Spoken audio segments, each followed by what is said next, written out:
Welcome, everyone. My name is Peter Hauser. I'm the Temporum Director of Research here at RIT, and I'm honored to have our special presenter this week, Dr. Resonette Mogs Rydell. Sign name? We're excited to have Dr. Rydell. She is currently the Assistant Professor at University State California at Long Beach in the program of Linguistics and Research.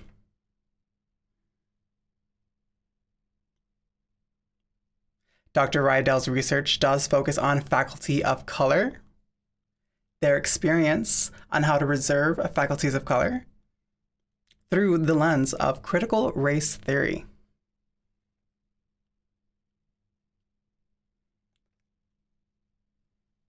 That lens can also be called as white oralism or deaf gain. Dr. Rydell is published many times over, and today we'll be giving a presentation on signing styles, American Sign Language styles in masculine forms. I'm very excited to see this presentation today, so good luck and on to you, Dr. Rydell. Hello, everyone. How you doing, RIT NTID? Hopefully the reason you're participating in today's workshop is because at your specific university or institute, you want to learn how to better serve the population and diverse students in your classrooms. This is a paper I recently published. I'm really excited to talk a little bit more about my journey here today, as well as this topic here. First of all, I'd like to clarify who I am. Peter already introduced me by name, but I wanted to give more of a visual description. I'm a light-skinned woman of color, and I would describe myself as a female-bodied, masculine-presenting person. I'm wearing a white t-shirt with a striped colored tie, and Peter was teasing and saying, "Oh, those are RIT colors," but I had to correct him. It's actually an 80s style getup. I'm also wearing a hat with a white rim that is black on top. In the background, I'm in my living room between some furniture. There's a lamp over my right shoulder, as well as some wooden furniture. On the left, there's some furniture as well. And I've got ethnic tchotchkes around. I decided I wanted to be here at home in my living room as opposed to the office today. I'm really excited to share my truth with you all today, as well as some of my research experiences. I found in my own experience that research didn't really match who I was or match any of my identities.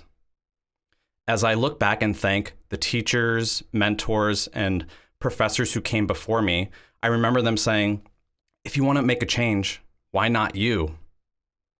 Because I always said that I wanted to make a change in society, but I had to eventually realize that change starts with you. First, I'd like to talk about masculinity and what exactly it is. We can't really detach it from sign language because of sign language's natural embodiment. We can't disconnect our hands where signs are so-called printed. If we could take a snapshot of a specific sign in time, that would be sort of what is the equivalent for spoken English and written English. Also, how we express ourselves on our face and how we sign things specifically are inherently connected and cannot be disentangled. When we talk about gender, there is the same conversation that has been going on till today. Sex, first of all, is the sex that you're assigned at birth, whereas gender is something that is learned over time from society, from role models and whatnot. And gender is a spectrum, and not a one-dimensional spectrum, but a two-dimensional one with many different levels and layers. And no one point defines any individual within a specific gender. So that's where we're going to be starting from today.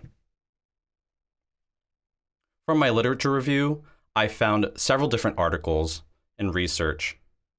On the left, I found relating to sign language, American studies as it relates to LGBT signs. And if you think about queer or LGBTQ studies, it goes way back in time to the term LGBT. I think signs for those specific terms, L, lesbian, G, gay, B, T, and signs for those types of things, we have those, but that's not all inclusive of the other types of things that come up in queer and LGBTQ studies. Things like gender nonconforming and whatnot. So there are a lot of signs that still need to be developed for these words in queer studies in ASL. Next, there was deaf lesbian narratives. These studies framed how deaf lesbians perceive the world and how they frame things through their various lenses. Next, we had a more recent study done by Blau in 2017. This research was conducted in the San Francisco area. Blau studied how gay, deaf people signed specific things and phrases and tried to figure out what types of gender markings occurred in their signing. One problem that occurred with that is gay doesn't only mean feminine. It's generally used as something as it relates only to sexual orientation, but this study aimed to seek how it related to gender and its own subsect of gender. Here on the right side of the slide, you can see some studies that I found that took place in other countries. The first that I'm going to talk about were Irish schools for the deaf that were segregated by sex. And this was the first exposure that I had to gendered signing in research.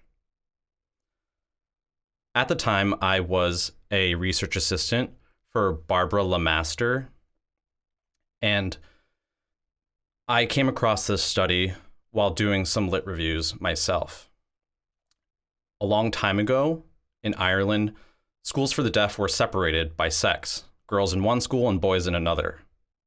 Teachers at the boys' school tended to travel often, whereas the teachers who were nuns at the girls' school tended to stay put, and because of that, their sign language had no overlapping influence from other variations of Irish Sign Language, which meant the men's sign language and boys' sign language evolved and became its own thing.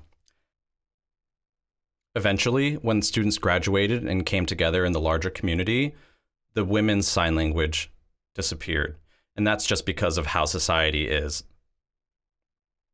Next, we have gay sign variations in the UK, also known as GSV. This sort of relates to what Blau researched in 2017 with gay identity signing. Next was research relating to renga, which is a Japanese word, which means collective poetry. How people in a community or in a bubble can come together to create poetry that represents the thoughts and emotions and feelings of many people. This research was done in South Africa. It was done on gay, deaf, Black men in that country. The way that they sign, which is called gay comp signing, was discovered there through renga. After reviewing all of these different articles and different types of research, I realized my identity was missing. Where was I in all of this? And so I thought we needed to work more on deaf masculine signing and female-bodied people. When I teach deaf culture, I hope you all do the same. I emphasize again and again plurality. There's not one way to be deaf or one way to be hard of hearing. There's a diverse way to be any of those things. In the past and leading up till now, people have mostly focused on talking about the deaf community as one singular thing, but truly, there's many deaf communities. The same thing applies to masculinity. There are many ways to be masculine, so therefore there are plural masculinities. And this leads to deaf masculinities and signing. And figuring out how we frame our discussion when we talk about deaf masculine signers. Perhaps you're familiar with the work of Judith Butler. She was an activist, someone very famous in gender studies, who talked a lot about gender normativity. When it comes to performativity, really that relates to how one behaves and what specific things from society or in a local environment might have affected a person in their behaviors, such as media.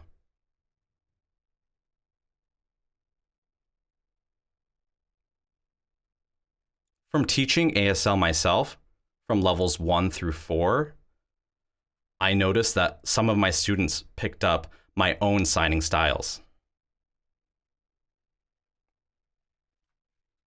Other times, like I mentioned in my published article, I tell a story about an individual. This person was very feminine presenting, had long blonde hair, wore red lipstick, and dressed very stylish and feminine. And so one time at a deaf event, I walked up to that person who is a hearing person who uses ASL, and I remember them signing like this. And my jaw was on the ground. And I asked them, "Hey, who's your favorite ASL teacher?" And they said, "Oh, it's hard to pick. Really, I'd have to go between these two." And they went on to list 2 men. And I thought, right. Basically, what they learned from those 2 men, from the way that they signed, was how to sign more masculine. And at that point, I thought, oh my goodness, there are gender markers in ASL, but no one's ever talked about it. I mean, people recognize it, but no one has ever actually formally researched it. And so going back to how I taught my ASL classes, I realized that I was teaching folks masculine ASL. In terms of my research, I started thinking about how I would figure out who my ideal sample would be. But what does ideal even mean? How could I ostracize people or rule out people based on their identities? If you think about people's identities or demographics, there may be multiple oppressions that folks face. And that's where intersectionality comes into play. Some folks might sign it differently than I do. Intersectionality is integral to my research. Depending on how people identify, let's say it's a female-bodied person, but maybe gender non-conforming because they are masculine presenting. Or someone might be a lesbian or a woman of color.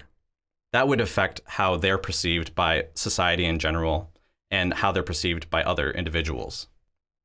These overlapping, intersecting identities would influence their experiences. So for example, a deaf person would experience autism, whereas a gender non-conforming person might experience genderism because of homophobia or heteronormativity. Also, identifying as a woman, you might experience sexism. As a woman of color, you would experience sexism and racism. In all of these identities, there are many compulsory behaviors that people do in order for their own safety or because they feel like it's necessary. So in terms of safety, let's say there's a woman in an environment surrounded by many masculine men. They don't want to stand out. So what should they do? Often for their own safety, they'll dress and behave like that group of men because in their mind, they don't want to startle or offend any of those people. This is something very common in the experience of people who have many intersecting identities.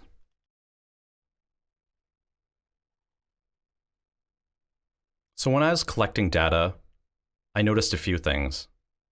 In ASL, the sign tomboy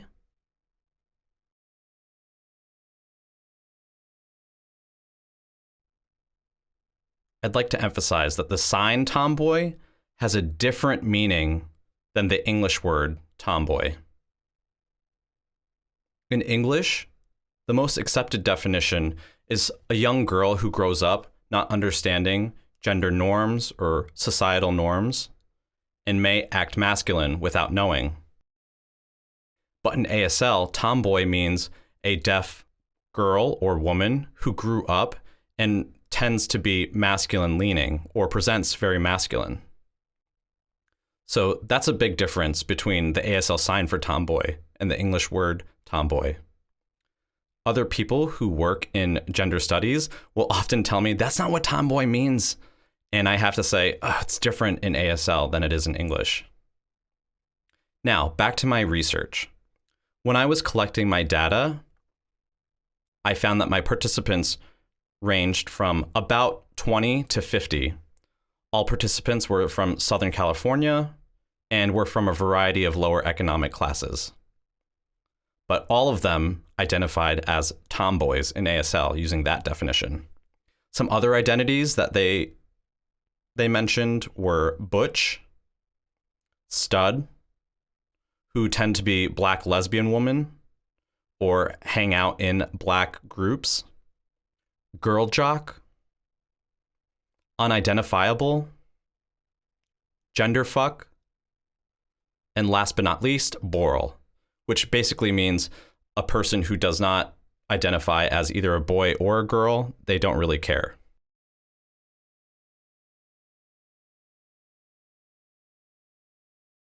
I had some challenges when I was vetting who to choose as my sample participants. I wanted to include all different types of sexual orientations and sexualities, but as I started collecting data, I realized that there was a problem. It's basically impossible to separate sexual orientation and gender identity. They're often highly linked and highly interwoven.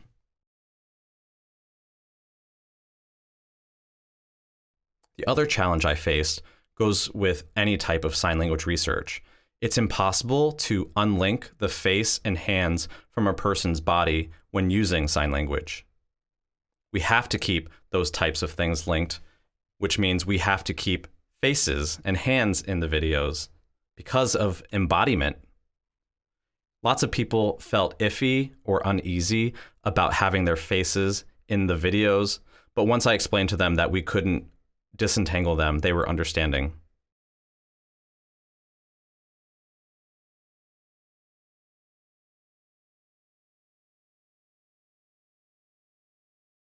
As I started my research, I wanted to take a look at where to pinpoint ASL markings. So I'm asking you all now, take a moment and consider how you sign south in ASL.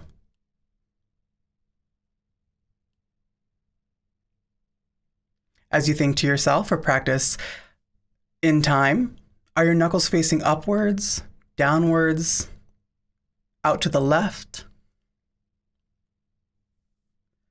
Just take a moment. You don't have to answer in real time. Ponder it on your own time.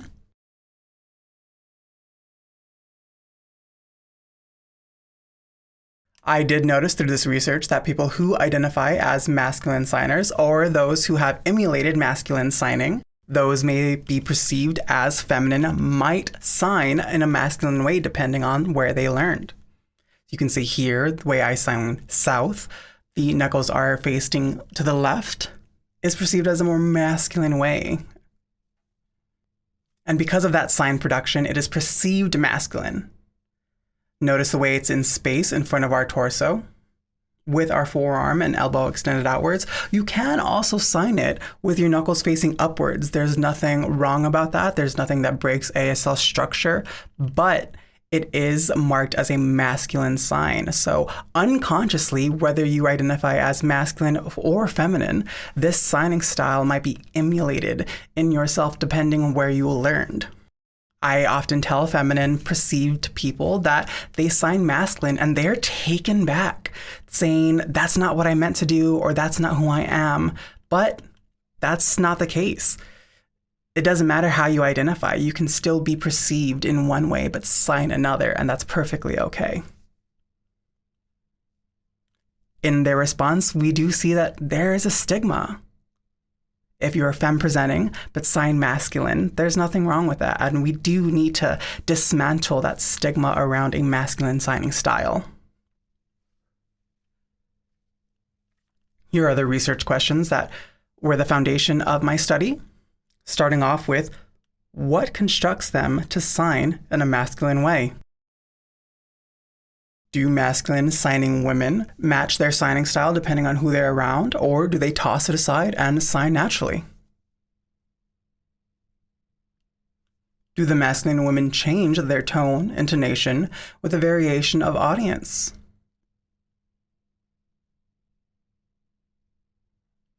By switching the gender performance in their signing, for example, and how do they navigate the gender attribution in their conversation style?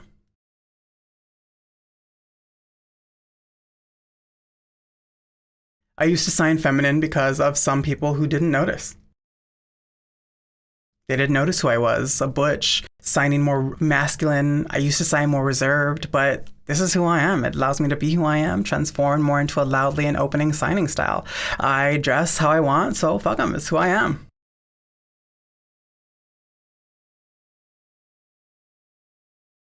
There's a little bit more in this video, but I do want to hold on to this. How do they know? How is it pinpointed in their signing style? Where are the markers and how do they know how they are perceived? I do ask interpreters and they often respond that, well, if you look at their clothes, I have to cut them off there. Masculine or feminine signing or deaf people can be perceived in their language. We don't need to see what they look like.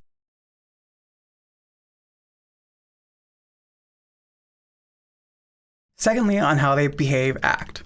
Some femmes pose themselves as slender, with their shoulders set straightly up.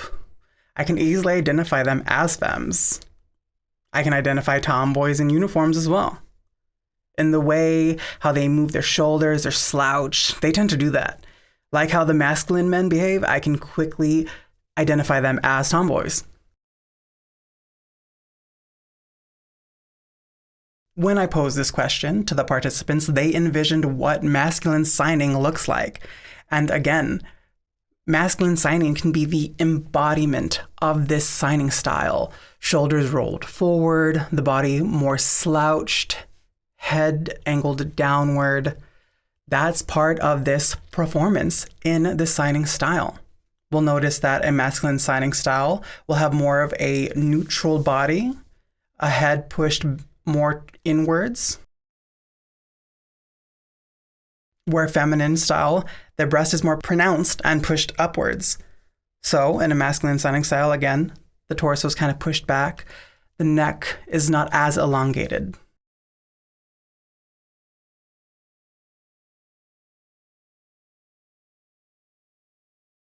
Again, I pose this question on what masculine and feminine signing styles look like.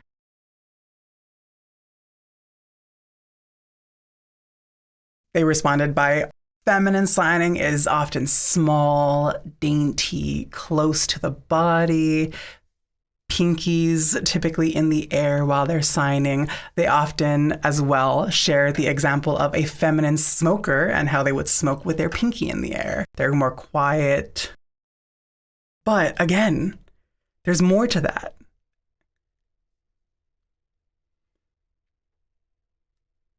I posed some more questions and I asked them to sign a story.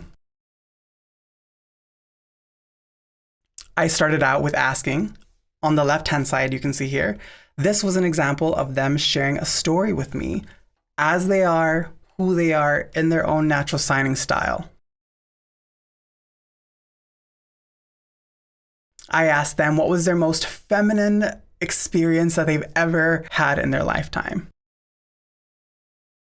Again, no adaptations, no shift in signing styles. That is on the left-hand side. On the right-hand side, that is when I asked them to sign the exact same story in a feminine signing style.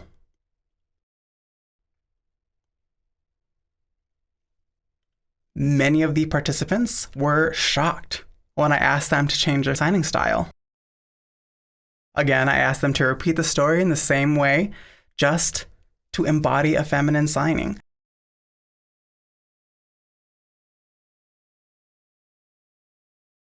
We see here that the elbows started out outward of the body in the masculine signing style, but on the right-hand side, they were brought inwards to embody that feminine signing. Another example, we see the eyebrows arched upward and burrowed downward at times. Feminine style, we see that the eyebrows are held upwards most of the time. And these markings can be attributed to intonation or tone. These markers can be told if we're signing loud, if the tone is loud, or softer. On the left-hand side here, we see the sneer, often attributed to a masculine signing style, where on the right-hand side, no sneer was observed. The eyebrows were typically kept upward as the story went on, where on the masculine signing, the eyebrows were burrowed forward.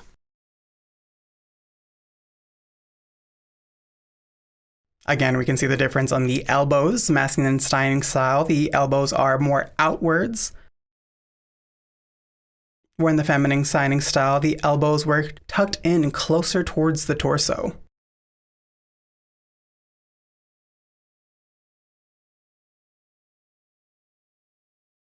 I want to go back and reference that a masculine signing style might bring the shoulders forward, but that can contradict the signing style when the elbows are tucked in.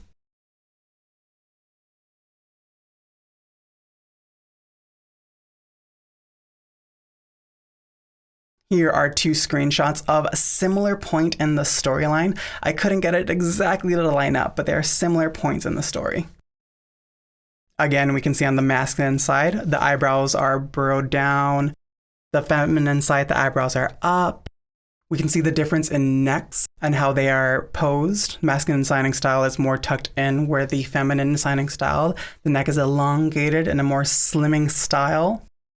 Moving on to the elbows, we can see the elbow is pointed outward, up in the air almost as a wing, where the feminine signing style is more tucked in towards the torso.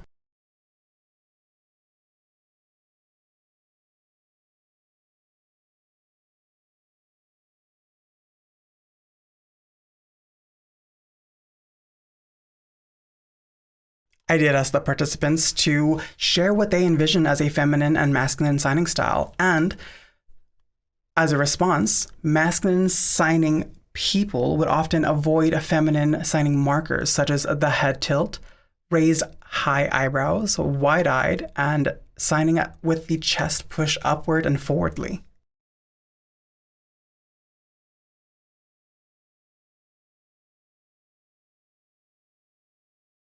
For masculine signers, ASL markers observed were enlarged signing space, frequent sneers, leaning back with their heads forward, the distance between the elbows and their torso was widened or enlarged. Signers kept the ulnar, palm pinky side of the hand extended outwardly, for the example of south.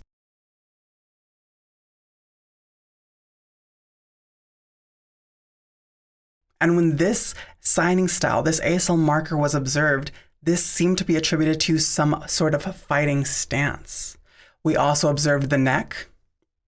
When we engage in sort of a fighting mode or want to seem more aggressive, intimidating, these markers were more pronounced. The head was moved forward, the body was tucked in, shoulders rolled forward, and elbows out. Where on the other end, feminine signing styles had a light flow in their neck, an overall signing style. This references the research early on in my presentation from Blau in California area, as well as gay signing variation in the UK. Both studies had similar findings as well as my own, because here with all my participants, they all identified as either gay or lesbian.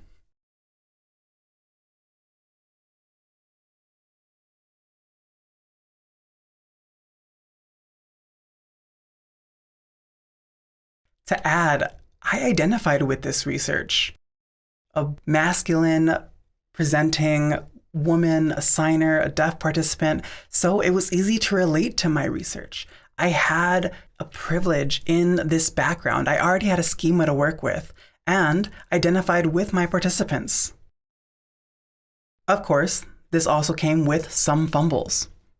There were times in my data findings where there were moments of embarrassment. Because of these stumbles, I feel it is important to share it with you all. I started off asking around, asking for participants with no second thought, without thinking that this information, this line of questioning, could be considered sensitive.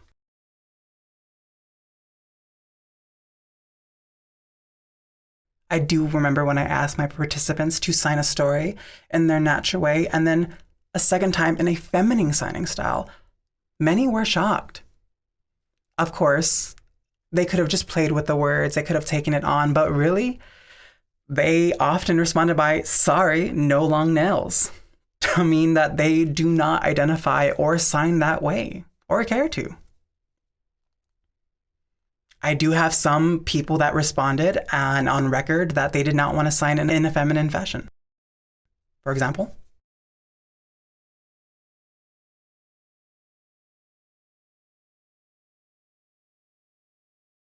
that's hard to watch. It's hard to explain. I haven't signed that way in a long time. It's in the past.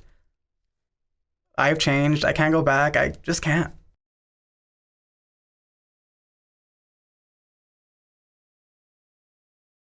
There are some buttons I'm not supposed to push. And I feel this can go for students that are conducting research now. It's important to identify where that boundary is. Again, this was just a learned lesson that I felt I needed to share with you all. Moving on to the framework of gendering and queering in ASL. I think it's important here to realize that queerness, gender does not go hand in hand. We need to break down that they can go without one another, or they don't have to necessarily match one another.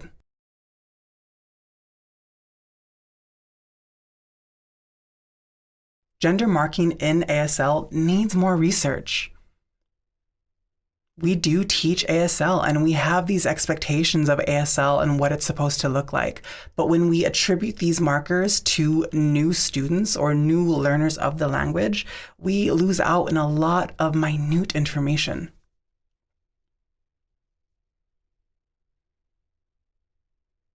There are some publications and some researchers out there that I don't necessarily agree with.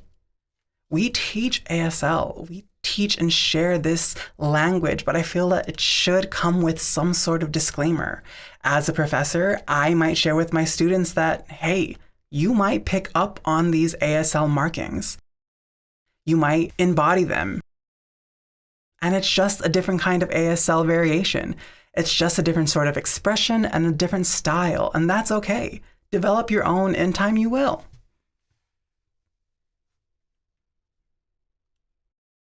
Their signing style might fall in line with how they are perceived externally, how they may express themselves to the world, or their signing style may be synonymous to those of their peers, and that's okay.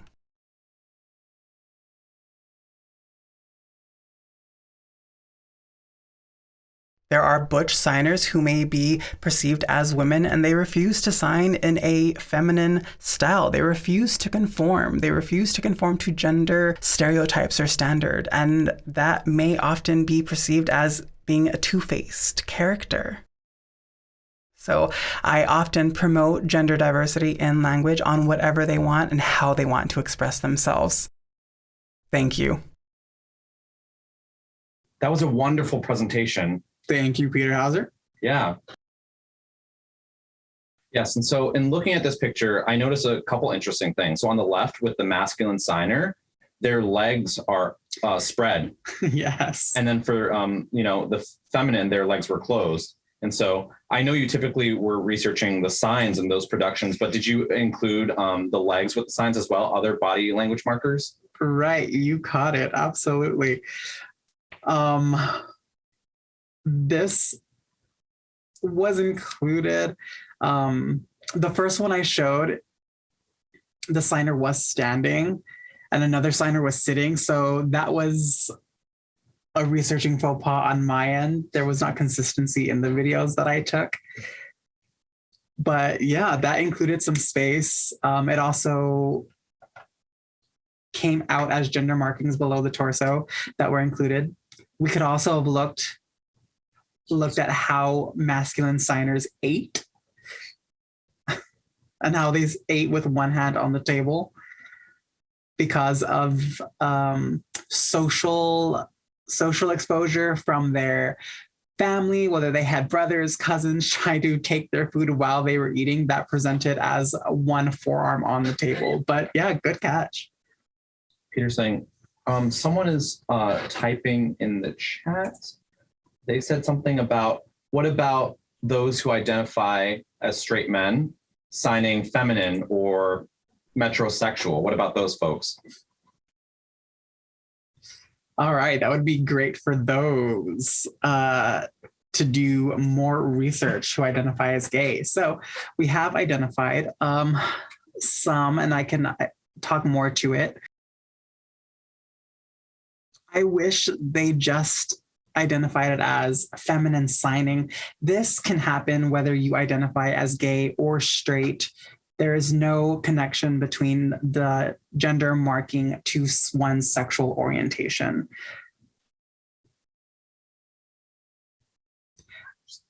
This can be taken to Irish signers as well.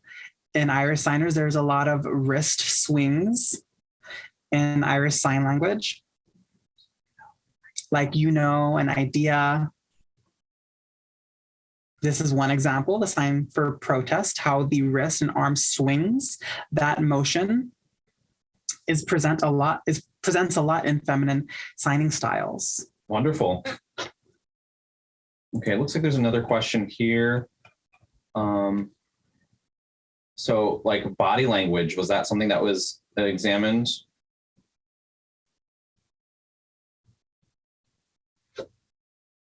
Yes, so that is already included with embodiment, right? We can't disengage or take that away from who we are. When we're speaking, that shows up in our intonation. So in sign language, we can have gestures, whether intentional or not. Our body moves as we express ourselves in ASL, right? Where our forearms can brush out, the way we sit, our stance, how we lean against something, how we grasp the space. Yes. Sure. There's another question here from Keith. Again, I'm Keith, and I wanted to ask about levels. And I noticed that there seem to be with female signers, they tend to sign a little bit higher, whereas masculine tend to sign lower, even though their elbows are up. So I was wondering if that's something that you are going to research, the levels of signing. Yes, I included some, but just was not enough. I would say yes, space is absolutely included in gender markings. Masculine signers do tend to sign a little bit lower. Lower on the body, okay.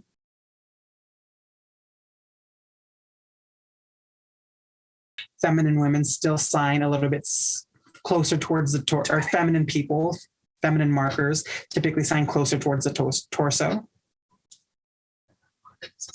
A lot of emphasis is placed on the face, kind of in a smaller space, a smaller signing space in feminine markings.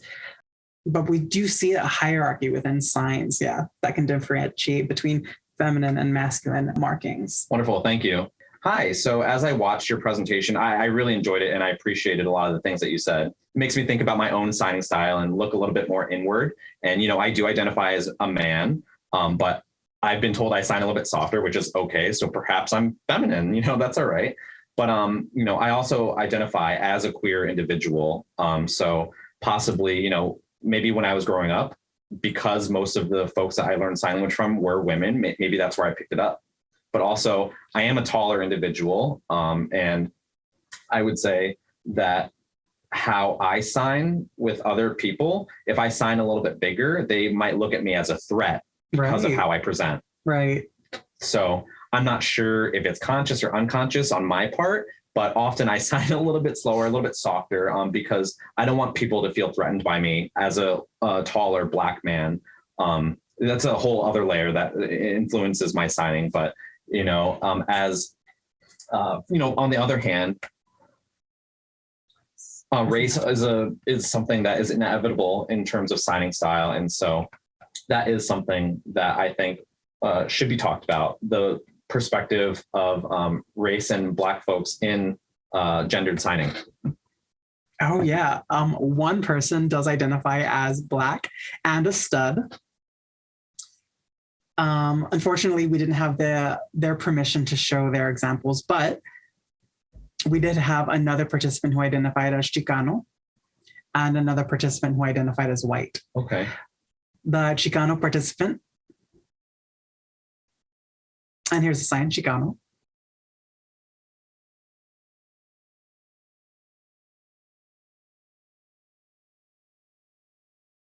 Was conducting research with another researcher.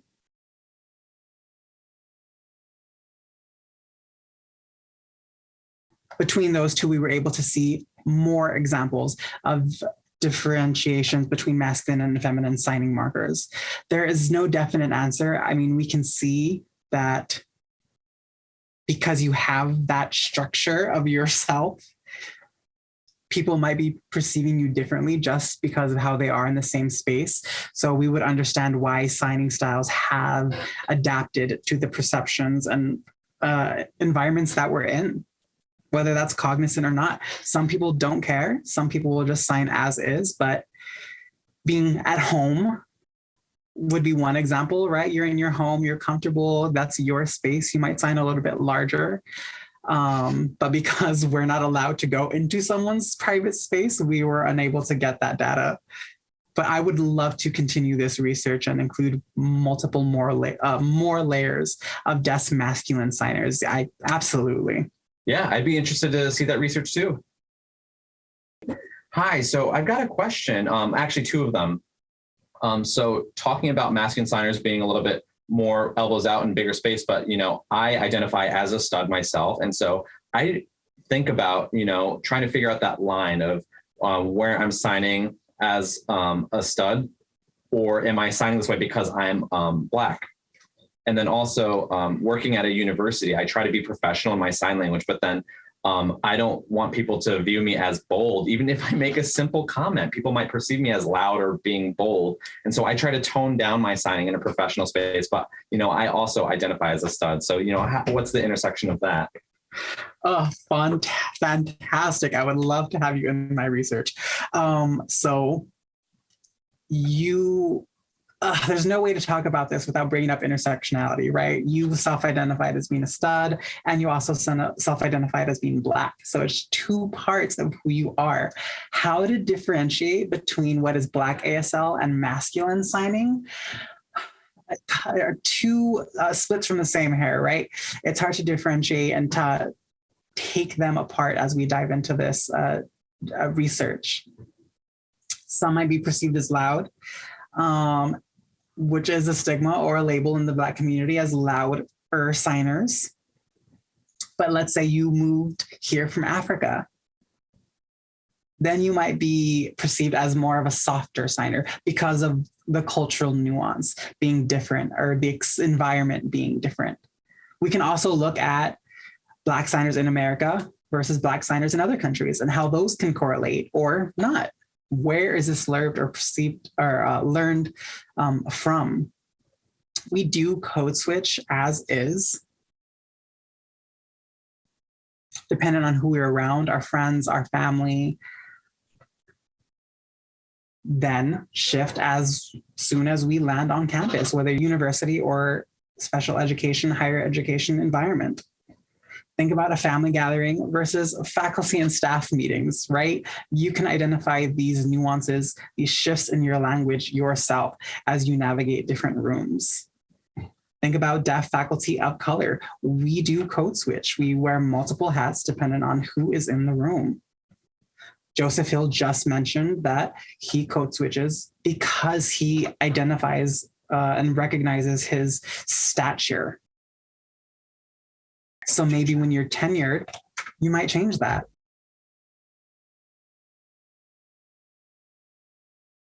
You know, this is you. And unfortunately, sometimes students might run away. They might be scared because of the linguistic markers within your language, the perception of who they are and how they sign.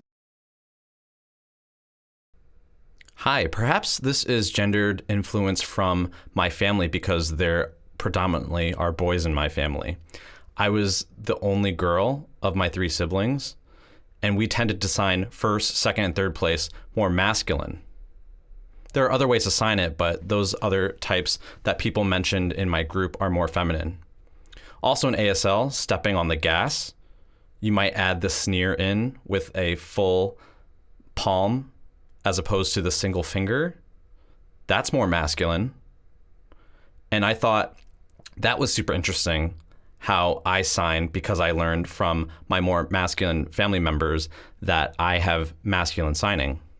Also from Joseph Hill's statement about being a taller, bigger guy and signing less loud so that he would look less threatening. I think it would be interesting to see how deaf interpreters sign when trying to match various different types of individuals that they work with, and how they change their signing style as well as their facial expressions and body language to fit different consumers. Because perhaps that would affect how deaf consumers perceive them. It would be interesting for you to research this. Oh yeah, this again is just on a spectrum. We're scratching the surface within my research. And it's not a binary. We're not working from one or the other. Again, gender is performative. We are exposed to it. We learn from it, whether it's conscious or not. Yeah, I'm going to notice it now. Yeah, now you have to. The more we kind of reflect, the more we understand our mannerisms, the way we sign, this, as you can see, might be perceived as more masculine, but interesting what you mentioned. Deaf of hearing, well, deaf of hearing families and how their signing might be different. I'm sure it'd be interesting because they might work hard to make themselves clear, right? They've had the skill to be fluent in ASL, and they want to be perceived, they want to be accepted. So there's that added pressure of their learning of ASL. Might it be past traumas? Being perceived as too much signed English in their language. So they are conditioned sociolinguistically. And now they're socialized. I am often told I sign like I went to Gallaudet, but I never stepped foot on campus. So then I ask, well, what does that mean? Are there signs? Are there mannerisms? Are there non-manual markers, mouth morphemes? What specifically in my language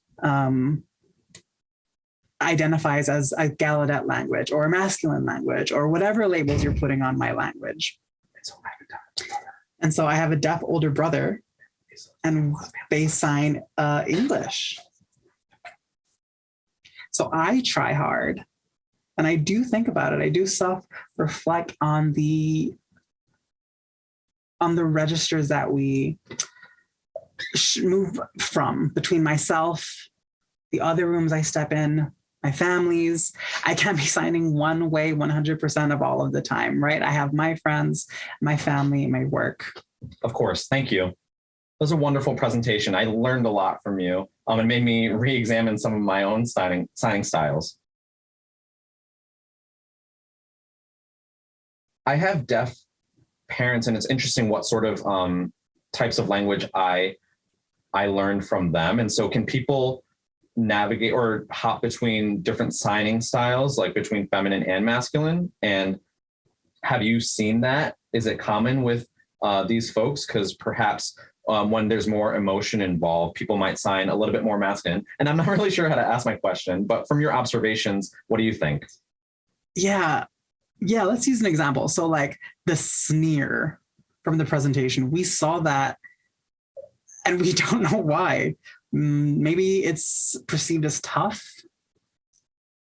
Other participants that we weren't allowed to show or didn't allow us to show had other markers as well, where their signing was a lot more heavy, was a lot more fast, was a lot more pronounced, came out when they were excited. They were cussing a lot more in masculine signing versus feminine signing as well. Whether that was a case of just using ASL, we're not sure yet. And to your point, we haven't even touched on emotions within gender marking. Emotions hard to measure. The way I perceive emotion might be different to others. So that's a good one. We don't have a way to measure that. Yeah, that reminds me of, when seeing my father talk, he would say something and sign something very loud, and my mom would be talking to him in a conversation. She'd sign it very differently, so even if talking about chocolate, my dad would be really emphatic, and, my mom would use a different sign, the same sign specifically, but, it would be different. So what would you do? I don't know. I did both. Sometimes I'd go my dad's way or my mom's way. It really depends on the group of folks I'm with and if I sign masculine or feminine. Which one's more clear to you out of the two? It's a good question. I don't know. I think I really hop back and forth between masculine and feminine signing, and it depends. And my father, from his signing style, it was pretty masculine, whereas my mom, she grew up speaking. She had an oral background, and so her signing style was different because of that as well. And so I would match my mom, in terms of mouthing specific words when I sign, but then I would sign quote unquote loudly or more masculine like my dad. So I don't know. I took on aspects of both their signing styles. Yeah, you're a good mix. Right, exactly. Great. Thank you so much.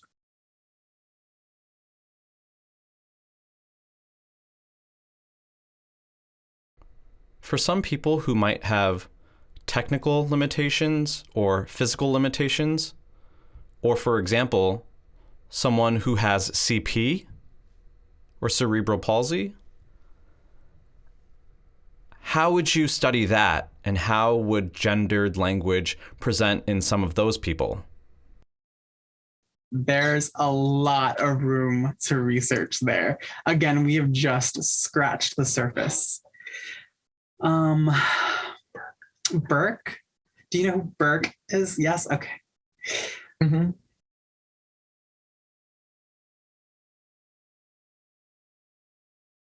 They had a publication on deaf language as well. And again, there's so much more there.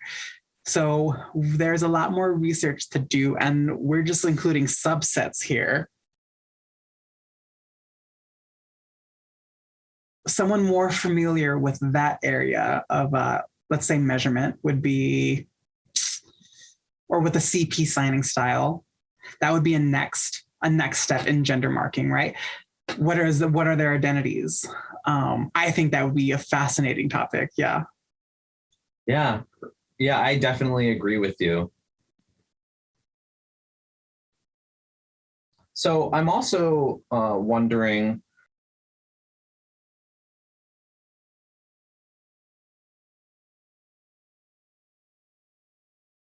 so for example, I'm very emotive when I sign, and some might consider it to be an odd way of signing.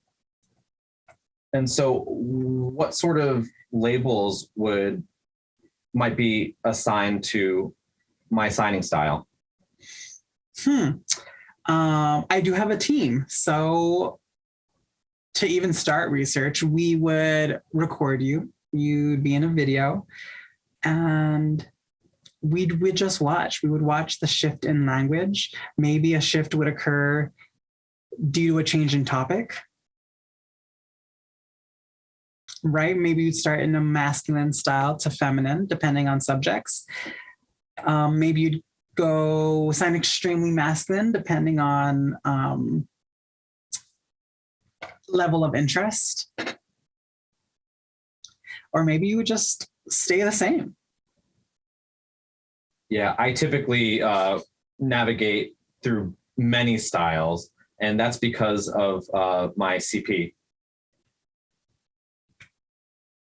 And because,